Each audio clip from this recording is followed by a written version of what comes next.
নমস্কার, সুপ্রভাত বন্ধুরা। আমার চ্যানেলে সবাইকে স্বাগত জানাই। আমার চ্যানেলটিকে সাপোর্ট করার জন্য ধন্যবাদ জানাই আমার সমস্ত ফ্রেন্ডস, ফলোয়ার এবং ভিউয়ার্সদেরকে। আজকে আমরা যাব কলকাতা থেকে 120 কিলোমিটার দূরে সুন্দরবনের একটি অংশ পাথর প্রতিমার ভাগবতপুর কুমির প্রকল্পে।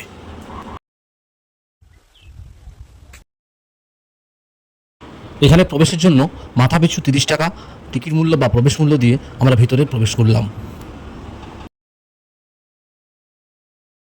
আমরা এখন প্রবেশ করে গেছি ভিতরে ঢুকে আমরা বাঁ দিকে চলে যাব বাচ্চা কুমিরগুলি দেখার জন্য। আমরা এখন দেখব আপ টু 2 ইয়ার্স কুমির বাচ্চা, ছোটো থেকে 2 বছর বয়সী পর্যন্ত বাচ্চা কুমিরগুলি এখানে রয়েছে।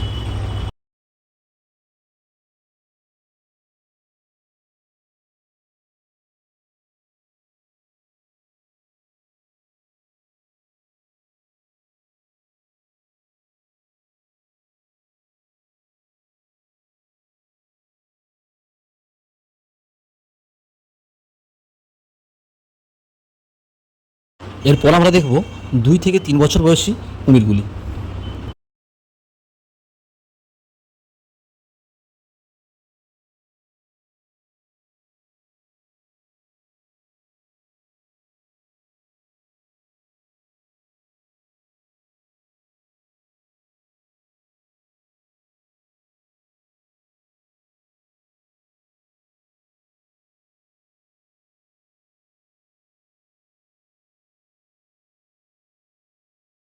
এরপর আমরা যাবো অন্যদিকে। এখানে বাচ্চা কুমির বলতে এগুলোই, আর সেরকম কিছু বাচ্চা কুমির নেই। এবার এখানে কয়েকটা বাচ্চা কুমির রয়েছে, এই দেখা যাচ্ছে একটা, আরও কয়েকটা রয়েছে। যাকে এবার আমরা দেখতে পাবো বড় কুমির দেখার জন্য। চলুন।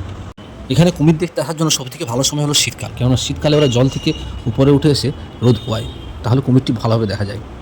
আমরা এখানে এসেছি গ্রীষ্মকালে এরা জলের নিচে ডুবে থাকে। দেখুন, যেটা দেখা যাচ্ছে জলের নিচে ঢুকে আছে সামান্য মুখটি বাড়িয়ে, এবং একটু মানুষের আওয়াজ পেলে বা মানুষকে দেখতে পেলে আবার জলের নিচে চলে যাচ্ছে। তবু অনেকক্ষণ অপেক্ষা করার পর বা চুপচাপ থাকার পরে এতটা দেখা গেছে, না হলে একটু আওয়াজ পেলে জলের নিচে ঢুকে যাচ্ছে। চুপচাপ দাঁড়িয়ে থাকার পরে এইটুকু দেখা গেছে। এই একটা কুমির, এবং ডান দিকে পাশে একটা কুমির রয়েছে, দেখাও দাঁড়ান। ওই দেখুন, এটা একটা, আর ডান দিকে যেটা, এটা হলো এই দেখুন, এটা এখন ডুবে যাবে। ব্যাস, হলো কুমির দেখা। যদি কুমির দেখার আছে তাহলে অবশ্যই আসবেন শীতকাল। সবথেকে ভালো সময় হলো শীতকালে আসুন। আর এইগুলো হলো কুমিরের ডিম। আর এই কুমিরের ডিম দিয়ে ভিডিওটি শেষ করলাম। কেমন হয়েছে অবশ্যই আমার কমেন্টে। ধন্যবাদ সবাইকে আমার সাপোর্ট করার জন্য।